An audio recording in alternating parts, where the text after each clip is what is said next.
And welcome back to Mindset Monday. I'm Gene Zanetti, your coast-to-coast mindset coach from Winning Mindset. Our lesson today is one of the greatest success lessons that I could really think of. My wife and I were actually talking about this yesterday. Now, my background, I'm a former nationally ranked all-Ivy League wrestler. Her background, she's got her doctorate in genetics at Columbia University.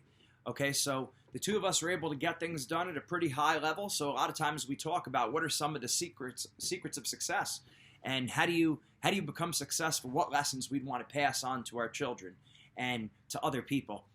And the thing we were talking about yesterday was being a real hustler and go-getter, being proactive with our thinking, being proactive with asking for help. Anyone who's gone to grad school knows that me with my 2 master's degrees, her with her doctorate. You realize you have to be really on your horse. You got to be active thinking. You got to be thinking several steps ahead. You got to be able to zoom out and look at the big picture, and then you got to be able to zoom in and look at the little micro details. Make sure you cross your T's and dot your I's and your lowercase j's. So again, the point is you got to be very, very thorough. You have to know what the teacher is looking for. So we were talking about some of our keys of success there, and it's making sure some of the things that we did, making sure you go into your teacher or your professor or whoever and finding out exactly what it is they're looking for. Is this what you're looking for? Going to your writing center, utilizing the resources that are around you. Now, this applies exactly to sports. In sports, a simple way that you could be successful, even without a lot of talent, is being a go-getter, being a hustler, being willing to ask questions. I strongly recommend that to everyone. Be the person, because this takes no skill. All this takes is effort on your part, and it's a choice that you could make now, and it's a choice you want to make throughout your life. Always ask for help. Always ask yourself, who can I get this information from? And also ask, where can I find this information? Is it Google? Is it Wikipedia? Is it YouTube? Is it asking a friend? And also sometimes you have to know what friends are good with what information. Everyone cannot be an expert on everything. This might be your go-to person for this. That person might be your go-to person for that. The other person might be your go-to person for someone else. So you have to get really good at knowing, where can I find this? Where can I find the answer to this question? Who has this question? Who has the answer? Okay, where can I find this answer? And asking questions. Be a go-getter. Be a hustler. You could beat probably 7 or 8 out of 10 people, 7 to 8 out of 10 of your competition. You could beat them just based on hustling alone, just based on this kind of principle. Ask questions. So in practice, you're the person who stays after and asks the coach questions. Be willing to walk up to some of your teammates who do a good move or a good technique or a good strategy. Hey, how did you do that? Let me try this. Am I doing this wrong? And you try the skill or drill in front of that person and see where they could correct you. So the idea is looking at people and saying, okay, everyone's skilled at something. This is a good mindset. Everyone's skilled at something. Okay, what can I learn from this person? What does this person do well that I could learn from them? And then you take that piece from them. You might discard everything else, but you take that little piece from them, and that's now a gold nugget of information. And then you say, okay, this person must be skilled at something. What are they good at? You learn that little piece of information, you might discard the rest. And now that's a gold nugget of information. Just like that. But being a hustler, being a go-getter, being willing to ask questions.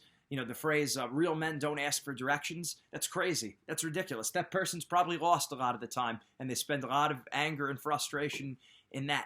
If you want to be highly successful, you have to ask questions. You have to go out of your way. You have to stay after for extra help. You got to get a tutor. You got to get help when you need it. You got to know, when are you struggling? And when you're struggling, what do you need? What do you need? Do you need a therapist?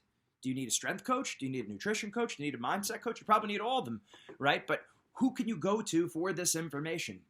So you have to be willing to go out of your way to find a lot of these things. You got to be able to zoom in at the little micro details for your techniques, your drills, like making sure you're doing all these little things right. And then at the other time, you got to zoom out and you got to say, okay, don't spend too much time in the weeds. Focus on what you need the most. Assessing, doing a needs analysis. What do I need? If it's English, do a needs analysis. What is it? Is it vocabulary? Is it writing? Is it reading? Okay, it's writing. Well, is it pre-writing? Is it coming up with supportive evidence for whatever case you're making in your essay? Is it having a stronger conclusion? Is it using better, stronger vocabulary, transitions. What is it? Is it punctuation? You have to find out. The more specific you are, the better answers you're going to be able to get. And then maybe it is pre-writing. Okay, so now you say, okay, who is good at pre-writing? Maybe you ask a few friends. Be willing to ask 5 or 6 people, and then eventually you come to the answer. I remember going for my master's degree. I didn't know how to use a program for statistics, and I was in my master's program, so this was my 7th year of college, something like that. And I remember going, I'm in the library, one person to the next, to the next, to the next. Hey, do you know how to use this program? No. Do you know how to use this program? No, I didn't know if they were undergrads. I didn't know if they were grad students. Didn't matter to me. Do you know how to use this program? No. Do you know how to use this program? No. Do you know how to do this program? No. And then 9th or 10th person, yes, they know how to do that program. Well, guess what? Now I'm getting the help that I need, and I'm not stressing out over it. So don't spend a lot of time on why. Spend more time on the how. In other words, don't ask yourself questions like, why me? Why is this taking so long? You know, the poor kind of questions.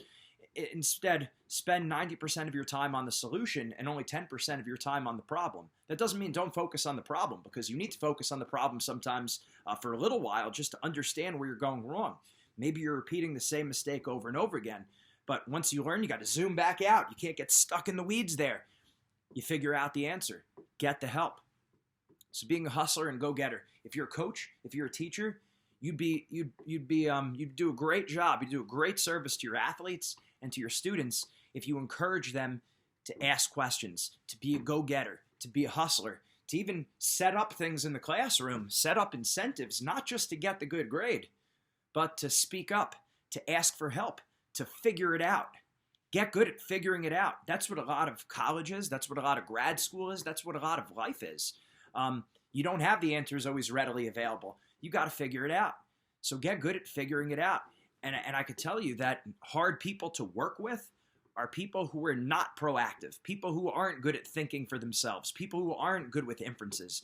Okay? I see it in our business all the time. The people that we want to keep around are people who are proactive, people who are going out of their way. They're making inferences. They're not excuse makers. They spend 90% of their time on the solution. Those people are a joy to work with. Those people are a joy to be around. Those are also people who are a joy to have as your significant other.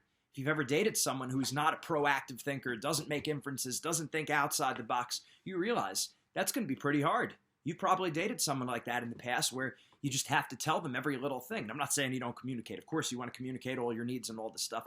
But if you have someone who's also not trying to connect the dots on their own and they don't have an active mind, it's going to be hard. I mean, probably some of your friends, some of your family that you get frustrated with the most, it's lazy thinking a lot of times, not figuring out a way to get it done. Oh, I didn't know how to do this. It's, well, read the instructions. You don't know how to cook this? Read the back of it. Like, you got to figure, we're probably, fairly intelligent people here. You could figure out how to cook something on the stove or cook something in the stove, right? You'd be able to figure it out. Putting together, sometimes now, as a new dad, you're putting together a lot of things. And I'm not Mr. Handy at all. I'm not a Mr. Fix-It. That's not my normal, that's not my natural gifts. But you have to say to yourself, okay, I'm a pretty intelligent individual. I could figure this out. And it's not even about being intelligent. It's more about, I'll take the time. I'll be patient. I will figure it out. Spending 10% of your time on the problem, 90% of your time on the solution. And if you can't figure out the instructions of how to assemble the children's toy, okay, I don't know how to do it. Is there anyone in the house that could help me? Is there a friend? Is there a neighbor? Can I ask this person? Oh, no, they're not around? How about YouTube? Maybe I could find it on YouTube. Maybe I could look it up on Google. You could figure out how to do something. Like, you can't tell me that if there was a chicken in the refrigerator, you can't figure out how to cook it. With Google now, with YouTube, you got to be kidding me. You could figure out how to cook something. You could do it. You could learn how to assemble a children's toy, even a very complex swing set, if you're willing to take the time, be a go-getter, ask for help. Maybe you got to knock on a neighbor's door. Maybe you got to call up. Maybe you got to phone a friend, right? You have lifelines in life. That's a very important thing. Understand that you have lifelines.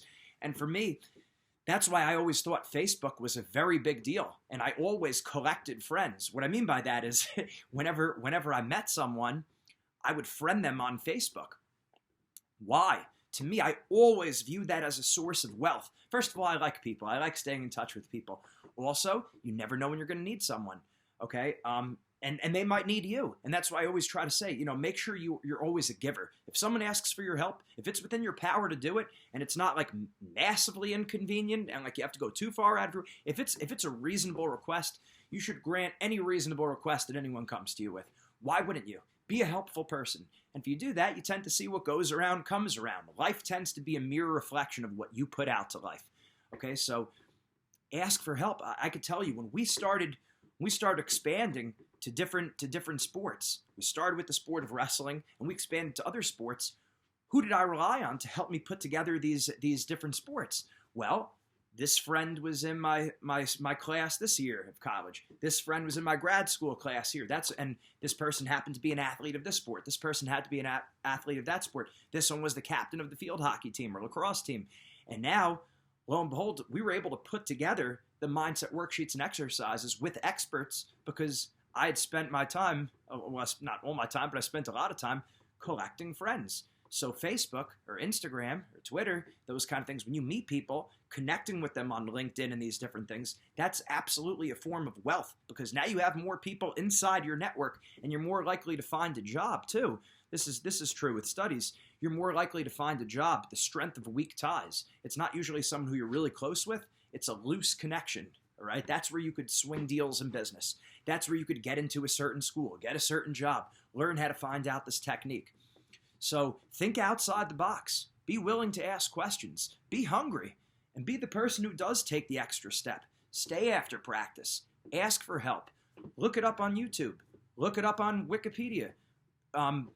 Google videos, Google images. Look for diagrams. Ask people who can. If you spend your time on the solution, trying to find the solution, you're going to save your frustration and you're going to get the answer most of the time.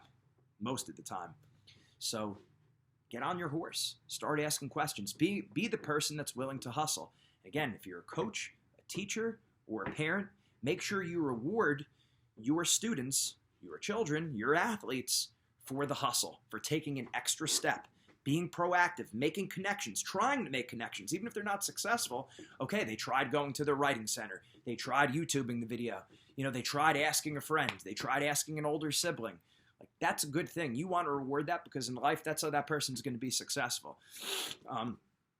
People get into lower areas of their life when they get stuck in the problem and they say, oh, I'll never be able to do it. Yeah, you know what? Maybe right now you can't do it, but YouTube could tell you how to do it. A friend can tell you how to do it. You could figure it out. So get good at figuring it out. Don't be afraid to ask for help. Don't be afraid to, use your resources. We live in an information age that's unprecedented now that no one has ever experienced. Use your phone for good. Don't just mess around with it. Take your time, get the answers, be a hustler, be a go-getter. It's one of the keys to success, but it's on you. You got to be able to do it. Good news is no one's stopping you. That's 100% on you. Mindset makes the difference.